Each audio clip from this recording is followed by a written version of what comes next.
husband was interviewed at home. Unfortunately, as time goes on, as every day goes by, the worst thoughts in the world go through my mind that she's been,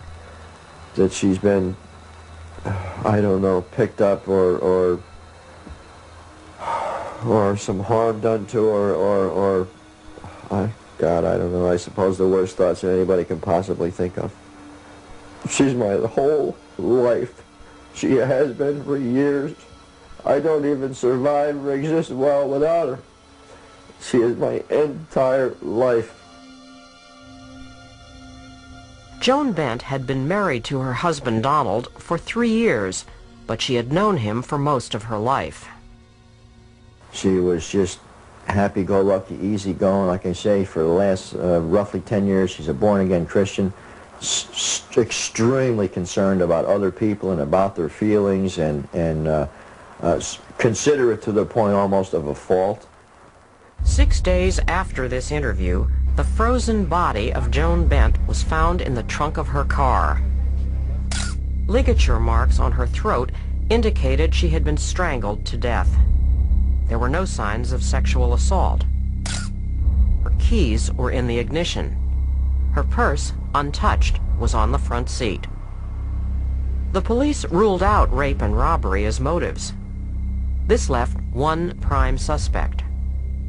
They focused their investigation on her husband, Donald Bent, and brought him in for questioning. According to the police report, Donald Bent stated that his wife had returned home from work at approximately 4:30 and they had dinner together. At 6:30, Mrs. Bent told her husband that she was going back to work to do the payroll. When she did not return, he notified police. As time passed, the Bent case became big news in the local press, but Donald Bent continued to proclaim his innocence.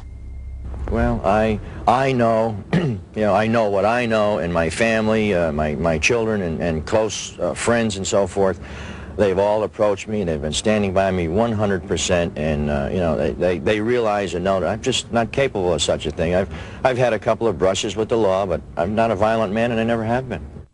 The state police still did not know who killed Joan Bent, but they had their suspicions. The only person who could say if her husband had killed her was Joan Bent herself.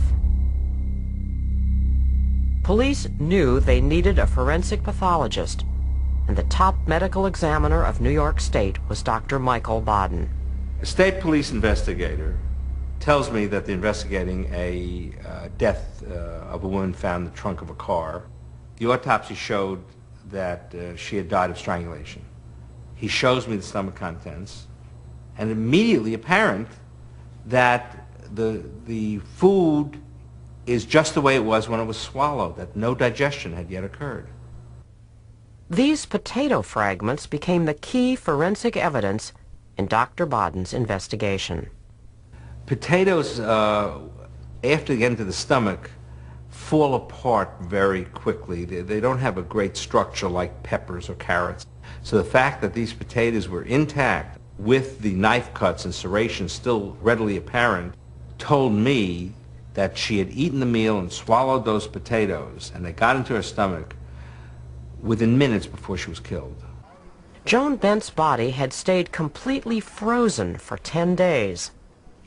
This fact proved critical to the police investigation. If the body had been kept in the house in warm conditions, it would not have told us as much at the autopsy as the fact that the body was in the trunk of a car in cold weather. Donald Bent had told the police that he and his wife had eaten at 4:30 and that he was alone with his wife until she leaves for work at 6:30.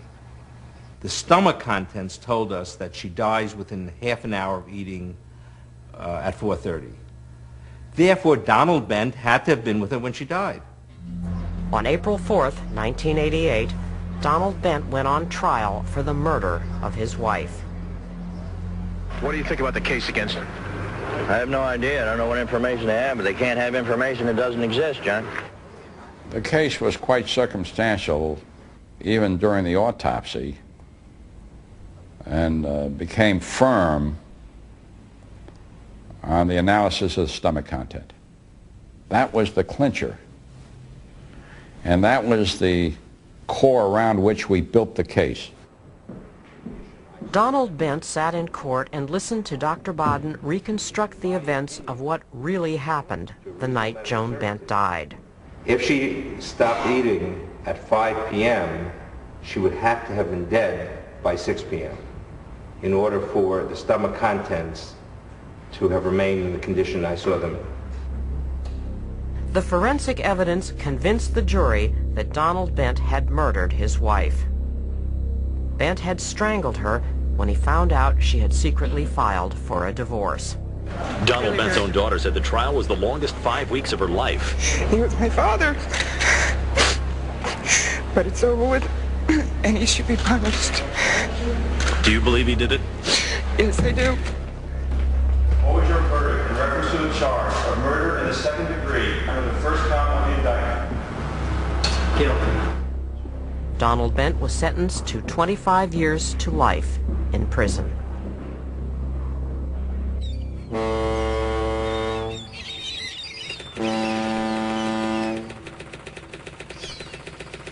We had a young girl, nude, washed up on shore, the Hudson River. We get to opening up the stomach. There's a lot of food in the stomach, and there's meat, and there's French fried potatoes, and the cop is there who's investigating the case, and he says to me, Doc, you know, those are funny-looking French fried potatoes. There's a diner up the corner who makes them that way. They've got, you know, skin, and it's fluted. It's not like McDonald's French fries. He takes a photograph of the unknown girl, immediately goes up to the diner that he knows makes it this way. They identify the girl. They know who she is. They know who her boyfriend is. They say they hadn't seen her for about a week, that they came there often. They go over and confront the boyfriend, and the boyfriend says, yeah, he had been in an argument with his girl right after eating a hamburger and French fries. He strangled her, and it was the cop who recognized the French fries that was able to make the connection as to who she was and to who done it.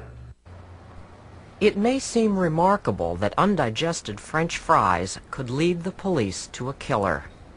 But in forensic science, evidence has a way of turning up in the most unlikely of places. I was inching my way down this glacier.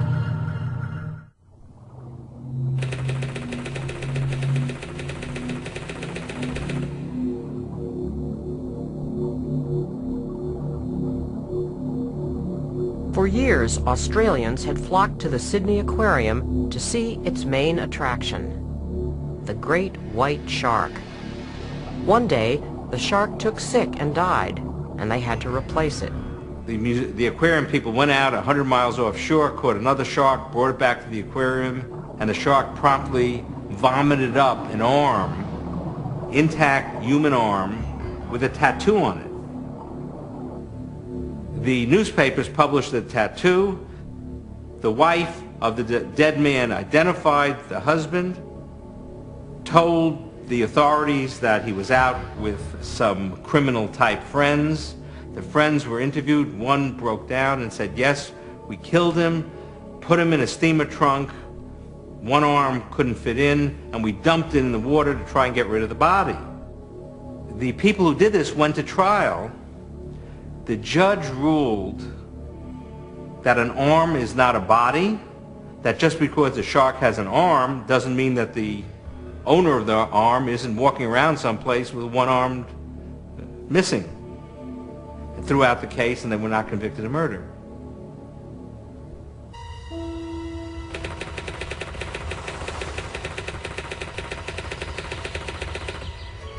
Joe and Mary Beth Tinning lived in this modest house in upstate New York.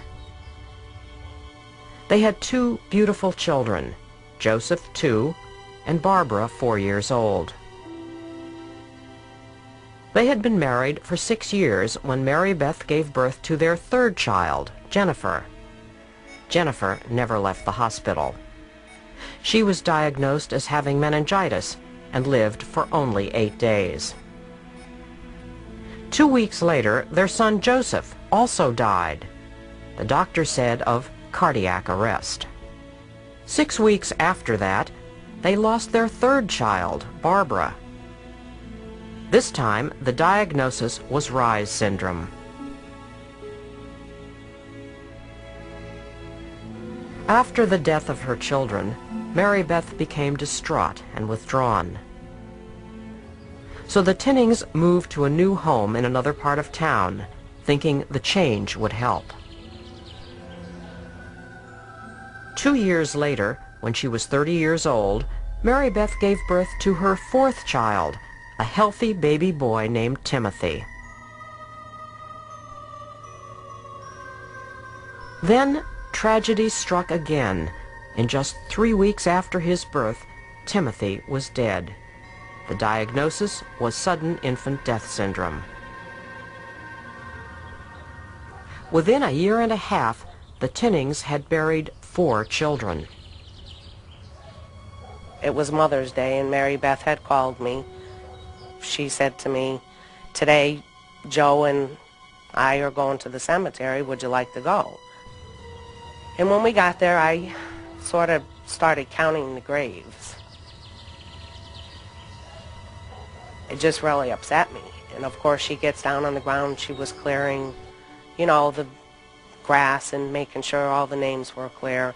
And I had said to her, "Mary Beth, God bless you after losing this many children, and you're still sane." I just couldn't imagine myself going through something like that.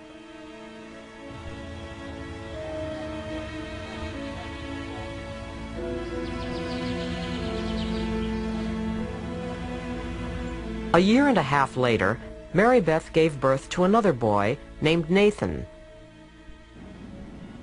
5 months later, she brought Nathan, blue and unconscious, to the St. Clair's emergency room. He never regained consciousness. This time, the cause of death was cited as acute pulmonary edema. Mary Beth had now lost 5 children in 3 years. Some doctors were convinced that her children were victims of some rare genetic disorder, something they called a death gene. 3 years passed, and Mary Beth remained childless. So the Tinnings decided to adopt a baby boy they named Michael. Mary Beth explained to friends that she wanted another child because, she said, "I'm a woman, and that's what women are supposed to do." Mary Beth continued to have her own children. She gave birth to her 6th child, Mary Frances. Mary Frances died in less than a year. The diagnosis was sudden infant death syndrome. Jonathan Tinning was born in November of 1979. 5 months later, he was dead. Doctors said of cardiac arrest. Jonathan was the 7th child to die. But Michael, the adopted son, was still alive. He was 2.5 years old and seemed to be the only child to survive the Tinning family curse. Until, on the morning of March 2nd, 1981, he was rushed lifeless into the emergency ward. Something was obviously wrong. Unlike his brothers and sisters, Michael was not the Tinnings' biological child. His death could not be explained away by a genetic flaw. After Michael's death, neighbors and some doctors flooded the child abuse hotline with phone calls demanding an investigation of Mary Beth Tinning. But the autopsy report cited the cause of death as acute pneumonia. Since this was a natural cause of death, it ruled out any suspicion of homicide. Mary Beth had been officially cleared of any wrongdoing. To escape the suspicions of their neighbors, the Tinnings moved again. 4 years passed. Then, unexpectedly, at the age of 42, Mary Beth became pregnant again. She says to me, "Sue, I have something to tell you." So I said, "Well, Mary Beth, well, what do you have to tell me that's so important?" So she says to me, "I'm pregnant." She says, "Don't be mad at me." And I said, "Mary Beth, why would I be mad? I'm very excited. This must have been meant to be. now you're going to have the child, and maybe this time nothing, you know, it'll be healthy. And that was it. She ended it, and she says, okay, now I'm going home. On August 22nd, 1985, Mary Beth's 9th child, Tammy Lynn, was born. Mary Beth seemed to be very good with her. She would hold her and hug her. She seemed to be a great mother as far as what I could see. Doctors monitored Tammy Lynn closely. 4 months went by, and she seemed perfectly healthy. It was near Christmas time. Mary Beth comes out on the front porch.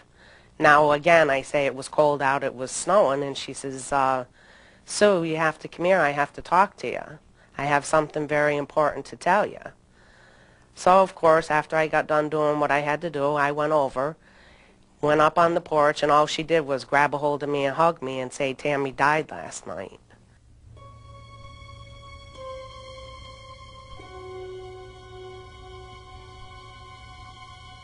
I received a telephone call from the chief of police of Schenectady, New York. He asked me if it were possible for 9 babies in one family to die of natural causes. I told him, no, it didn't seem possible to me, and I asked him to send me the case records on all 9 children. When I looked at the medical records, I found that the doctors were attributing all of these deaths to a genetic problem in the family. When children with genetic disease die, they die slowly. They get symptoms, they get sick. They don't die like putting out a light bulb. They die more like a fan that gradually comes to a stop. Natural death is a process. It isn't unexpected and sudden usually. In addition, there was an adopted baby, Michael, nothing genetically the same as the parents. And suddenly, at 3 years of age, that baby died under similar circumstances as the other children. The concept that the cause of death was inherited was clearly wrong.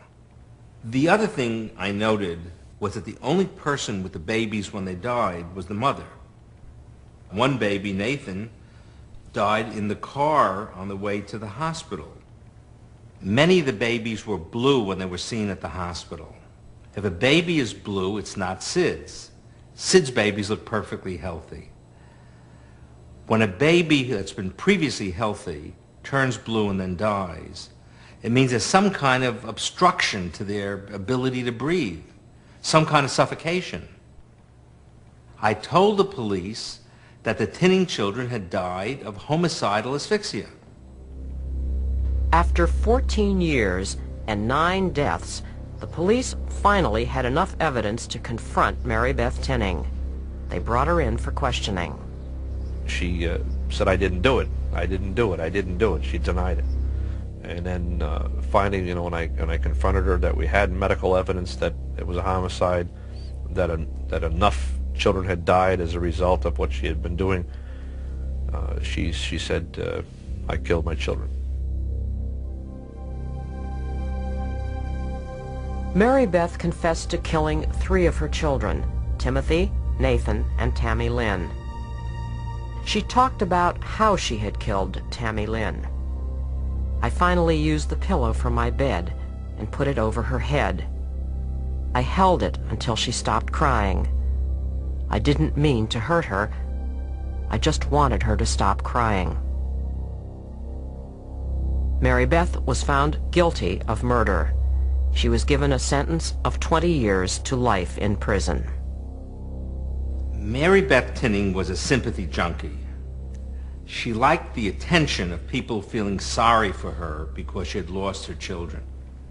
She's an example of what we call the Munchausen by proxy syndrome, in which a parent uses or harms a child to get attention. Sometimes the child dies.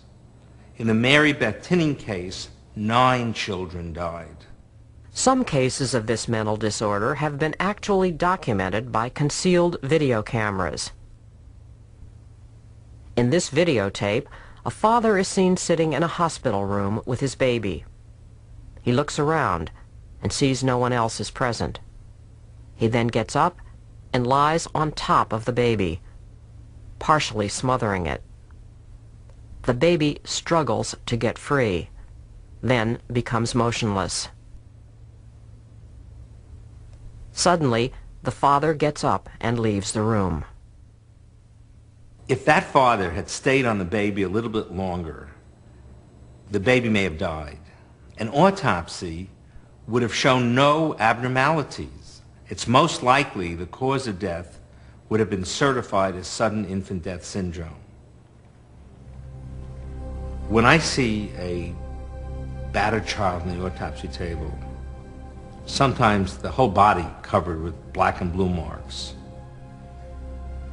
sometimes a brain injury, with indications of prior beatings over a period of time, and realize the suffering that the child had gone through, and that being on the autopsy table is the first piece the child has had.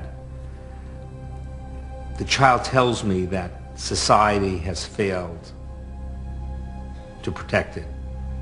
I have to speak for the child. I have to document what went wrong. I have to document the injuries. I have to ensure that whoever did it isn't going to harm other children. I have to ensure that the social agencies, the police, the protective services, the relatives know that they are their brother's keepers.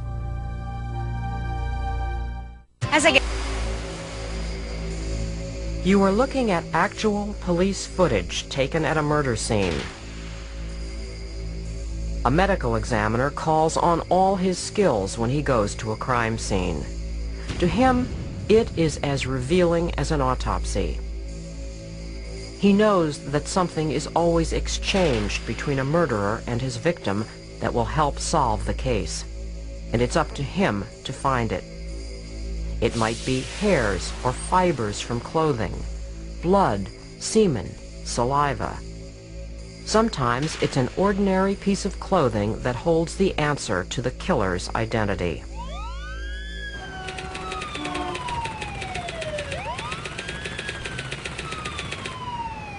Several years ago, a man apparently jumped from a window. His body was found on the sidewalk 9 stories below. Police classified it as a suicide. Somebody had apparently, according to the police, jumped out of a window. I saw the body with extensive fractures and injuries. We as medical examiners can't tell from the injuries of a body who falls from a height whether that was accident, suicide, or homicide.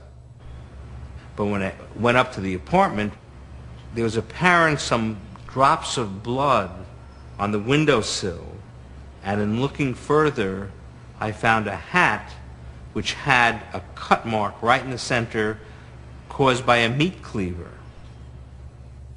When I later examined the body in the morgue and reconstructed the skull, which I might not have done otherwise, clearly there was a meat cleaver impact on the skin and the bones of the top of the skull, which could only be seen after some painstaking reconstruction of the fractured skull. The victim's roommate confessed to the murder. He had thrown him out the window, hoping the injuries would be concealed by the fall. If it hadn't been for the hat, it could have been a perfect crime.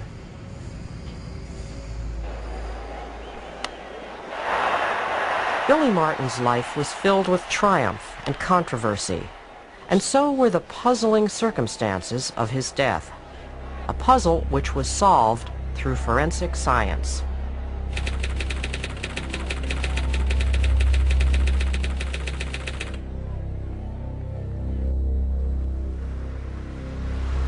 On Christmas night in 1989, Billy Martin and his friend Bill Reedy were driving home from a local bar.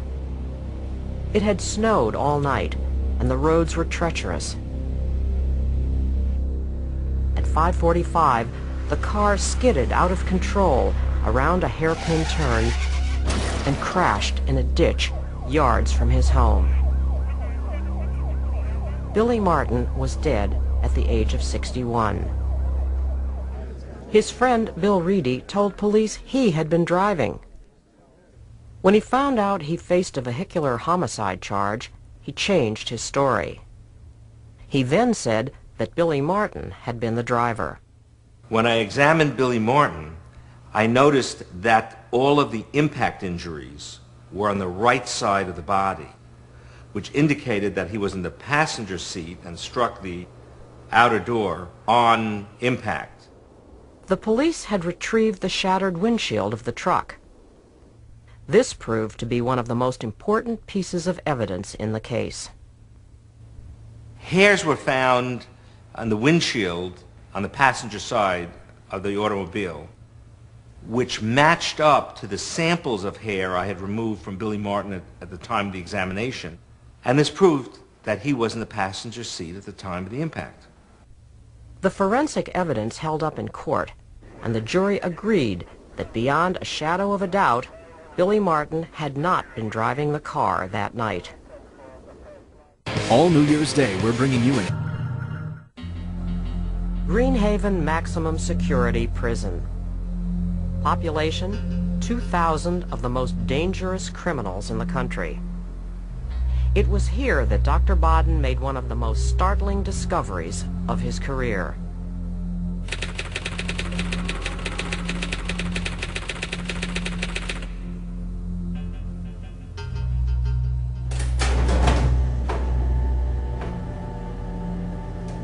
On the morning of May 15th, 1981, a young prison guard named Donna Pant picked up her keys and headed toward her station near the hospital. At 1 p.m., she received a phone call and abruptly left her post and headed down the hospital corridor. She told no one where she was going. Early the next morning, a bulldozer was plowing garbage in a nearby landfill. The blade of the bulldozer broke open a plastic bag, exposing the mangled torso of a woman. It was Donna Pant.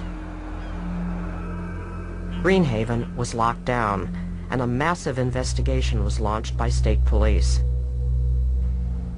Authorities theorized that Donna Pant was murdered in the prison, and her body placed in a dumpster, where it was picked up in the morning and taken to the dump site.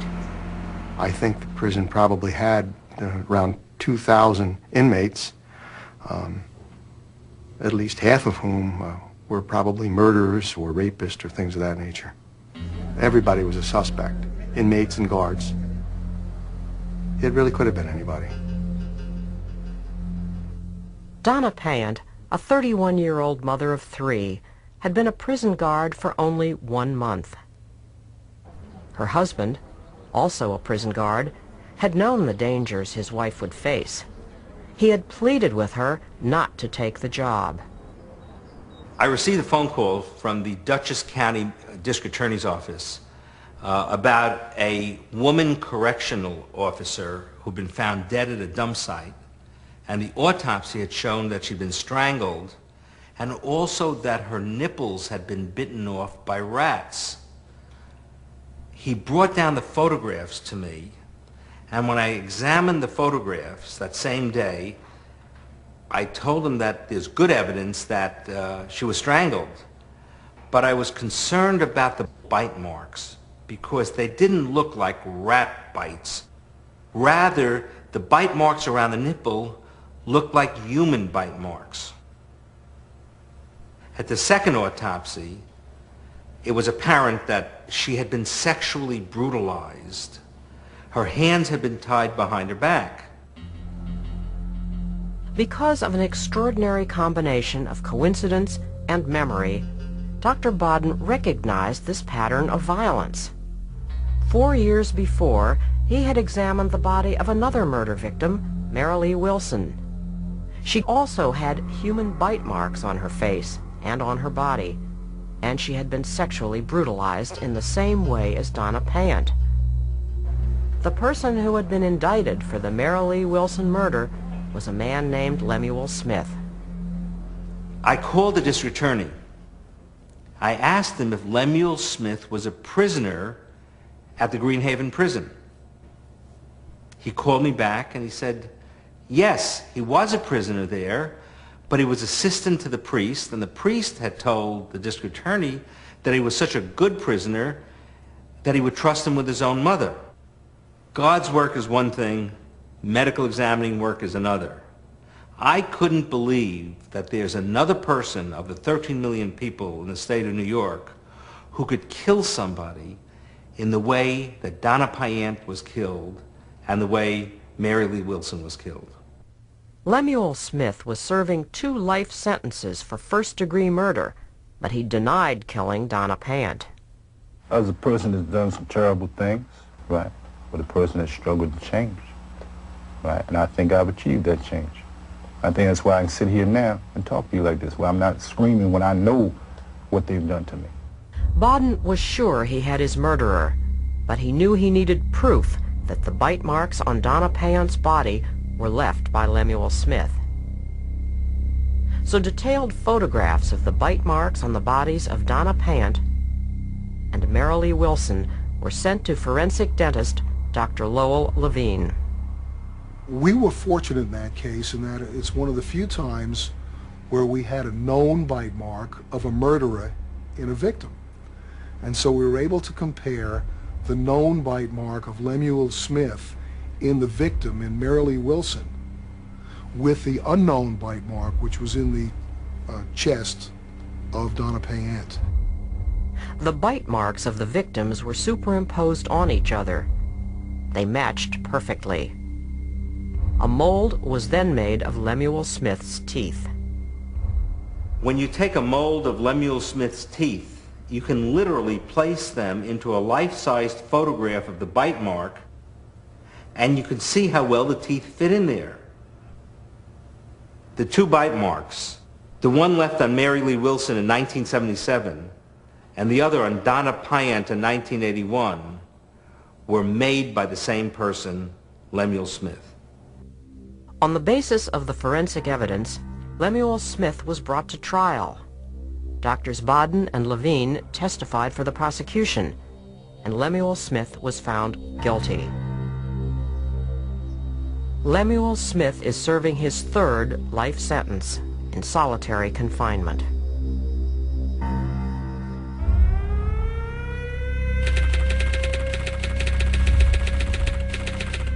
Attica Prison, September 9th, 1971. The date of one of the worst prison riots in U.S. history. Inmates, armed with handmade knives, broke out of a cell block and took 40 prison guards hostage. On the 4th day of the siege, law enforcement officers went in to retake the prison and free the hostages. What followed was a bloodbath.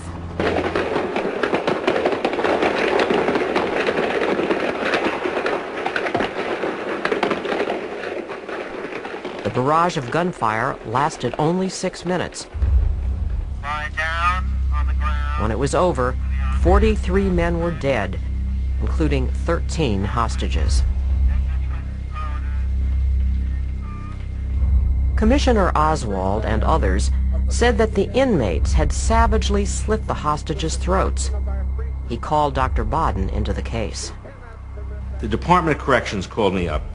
They told me that the corrections people, the police, the press, had all seen the hostages being brought out with their throats cut by the prisoners. I did re-autopsies on the hostages. Clearly, they had not died of cut wounds or stab wounds. They had died of gunshot wounds.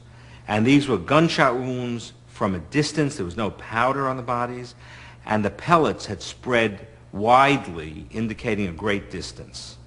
The bullets and pellets that I recovered from the hostages' bodies and the prisoners' bodies all came from weapons used by the law enforcement personnel. Dr. Bodden's autopsy report was conclusive. The hostages had been killed by friendly fire. this would not be the last time that Dr. Bodden would challenge an official point of view. My name's Lisa. I'm from Thursday. Gather.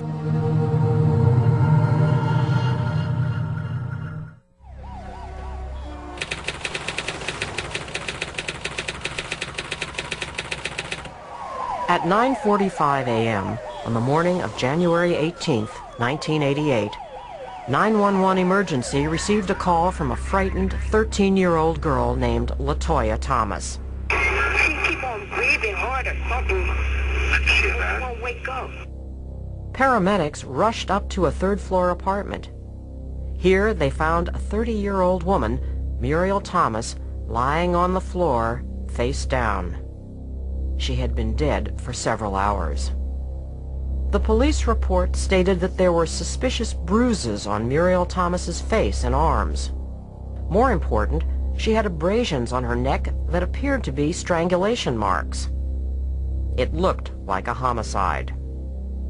Her 13-year-old daughter, LaToya, admitted she had been the only other person in the apartment the night her mother died.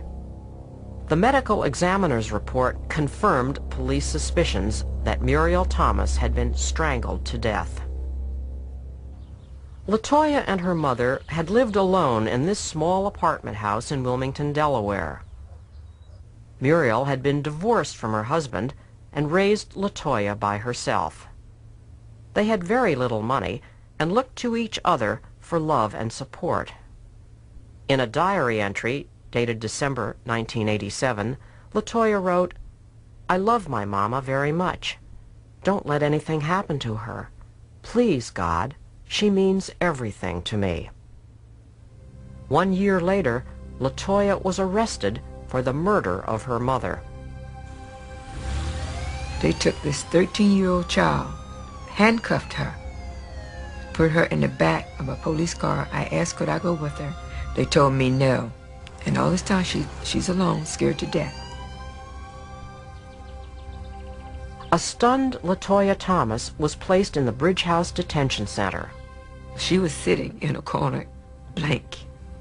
And it took me a while for her to realize it was me. The state's case against LaToya Thomas was extremely strong. The fact that there were two people in a third-floor apartment where the windows were locked and the doors were locked. One of those people were dead. And lastly, there was a cause of death that said the death was by strangulation. She was going to be convicted, despite my best efforts. The amount of time that LaToya would face was somewhere between 20 years and the rest of her life. I got this call from Bart Dalton, who told me about this 13-year-old girl who supposedly strangled her mother. In 30 years, I've never seen a situation in which a young child strangled a bigger parent. Strangulation is a crime of power. A bigger person strangling a smaller person, not vice versa. When I looked at the photographs of Muriel Thomas, I didn't see any evidence to support strangulation with the hands, manual strangulation.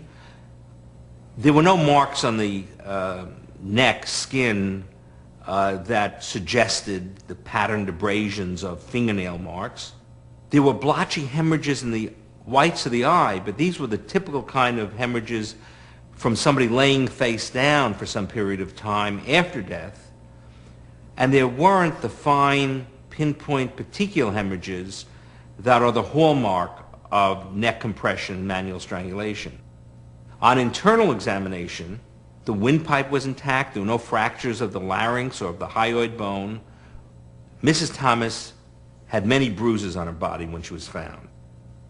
But when I reviewed the medical history, it was apparent that she had had many episodes of convulsions and seizures ever since she was a child and had suffered a head injury and developed grand mal epileptic seizures. The reason Muriel Thomas died was because she was pregnant. She mistakenly thought that the Dilantin she was taking to prevent her seizures would hurt the baby. Because she was offered control medication, The seizures broke through, and she developed extensive grand mal epileptic convulsions, causing her to strike her head and her arms and legs on the furniture and on the wall and on the floor. And she died because she couldn't breathe during this extensive seizure. When she was seen by the police, she had the bruises on her body, and it was mistakenly thought that she'd been beaten up. Dr. Bodden's analysis of the medical evidence convinced the authorities that LaToya was innocent. In my 15 years of practice, I've never seen a death certificate changed from homicide to undetermined causes. Haven't seen it happen that I know of, and I really don't expect to see it again. He came on my job to tell me. And the way he was walking, I knew he had good news. What did he say? It's over. He said, Mary, it is over. Then I went crazy. The prosecution dropped all charges. For LaToya Thomas, the long nightmare was over. A mother's voice from the dead had saved the life of her child.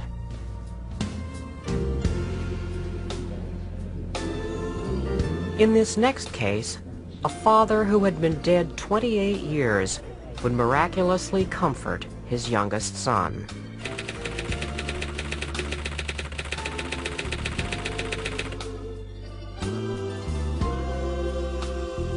In 1963, the civil rights leader Medgar Evers was assassinated. He left behind a wife and 3 children to mourn him. His youngest son, Van, was only 3 years old at the time of his father's death. 28 years later, Dr. Bodden was asked by the state of Mississippi to exhume the body of Medgar Evers in connection with a criminal investigation. Medgar Evers' son, Van, now 31, asked to be present at his father's exhumation. Dr. Bodden was concerned that so many years had passed that there would be nothing left of his father's remains that would be appropriate for his son to see. I received the sealed casket in the autopsy room at Albany Medical Center. When I opened it, the body was in perfect condition. The best condition I've ever seen any exhumed body to be in. I had told the son that I would call him after the autopsy examination, but I stopped, I called him up, I asked him to come down, and we prepared the autopsy room as if it was a funeral parlor. The body looked like it had been dead only a day or two. The son came in, and it was just a transforming of the autopsy room. Here was the dead body of somebody who had been so significant to my generation. And the son, who was too young to remember his father, with the same face as his dad, and almost the same age now as his dad was when he was murdered. And there were just tears in my eyes, and there were tears in the eyes of others who were in the autopsy room. It was as if God said, "The dead speak for the living. And here is proof, Mr. Medical Examiner."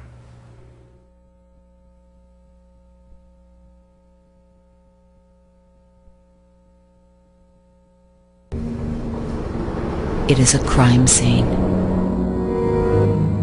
It is a puzzle waiting to be solved. A body is not a body.